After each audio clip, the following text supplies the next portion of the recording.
Top quality और consistent performance के लिए सिर्फ सिल्वर पंप, नाम याद रखना। पत्थर इकट्ठे किए गए, कब किए गए, ये क्या साजिश का हिस्सा है? नागपुर हिंसा में कई पुलिसकर्मी भी जख्मी हुए हैं। इस वक्त की बड़ी खबर आपको बता रहे हैं, कई पुलिसकर्मी घायल हुए हैं इस हिंसा में। जिस तरह से पत्थरबाजी की गई, जिस तरह से आगजनी की गई, ये बताता है कि पुलिस पर निशाना साधा गया। 3 से 4 पुलिसकर्मी पत्थर लगने से घायल हुए हैं, क्योंकि एक तरफ पुलिस थी, पुलिस की टुकड़ी थी, टीम थी, संभाल रही थी हालात को, तो दूसरी तरफ ये उपद्रवी थे। पुलिसकर्मियों के सिर पर पत्थर से चोटें आई हैं, जो जानकारी मिल रही है। घायल हुए पुलिसकर्मी और ये देखिए उनका इलाज भी चल रहा है। डीसीपी पर कुल्हाड़ी से हमले का दावा भी किया जा रहा है। तो देखिए जो पुलिस टीम वहां पर मौजूद थी, मौके पर घटनास्थल पर मौजूद थी, उस पुलिस टीम पर टारगेट किया गया और कई पुलिसकर्मी घायल हुए हैं।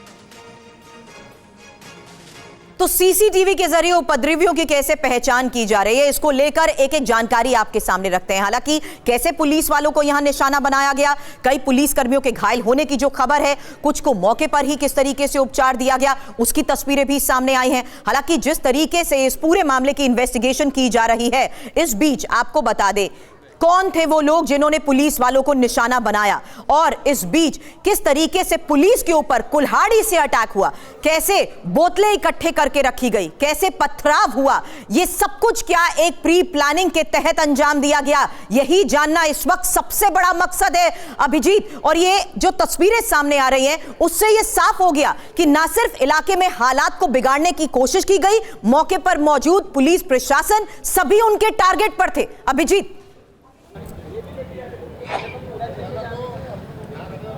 जी बिल्कुल, देखिए जो जानकारी सामने आ रही है, जो स्थानीय लोगों से भी हमने बातचीत की कि पहले जब 7:30-8 बजे के आसपास से ये भीड़ का आना शुरू हुआ तो पुलिस उसे नियंत्रित करने में विफल रही और उसके बाद इन लोगों ने 1 घंटे तक जमकर उपद्रव किया। बाद में जब एडिशनल फोर्स आती है मौके पर, उसके बाद हालात काबू में लिए गए। तब तक भीड़ जो थी वो कहीं ना कहीं हावी हो रही थी, जैसा कि स्थानीय लोगों का कहना है, और यही वो समय था जब वो सबसे ज़्यादा दूर तक जाने में सफल रहे। और उसके बाद दूसरा जो अटैक उन लोगों ने किया, अलग अलग एरियाज़ में किया, जिसमें कि हंसापुरी भी एक है जहां पर वो पहुंचे और 10:30 से 11 के बीच में यहां पर जमकर उपद्रव किया। जब तक पुलिस पहुंचती तब तक वो काफी नुकसान यहां पर कर चुके थे। तो कहीं ना कहीं 2 बार ऐसी स्थिति हुई जब पुलिस को को संघर्ष करना पड़ा एक तरीके से स्थिति को काबू में पाने के लिए, और यही वजह है कि वो उनके ऊपर भी हमले हुए और वो चोटिल हुए। दूसरी बात, जो स्थानीय लोगों का कहना है कि तमाम जो लोग सैकड़ों की संख्या में इसमें शामिल थे, उनके पास न केवल लाठी, डंडे और पत्थर जैसी चीजें हाथ में थी, बल्कि उनके हाथ में पेट्रोल बम और धारदार हथियार भी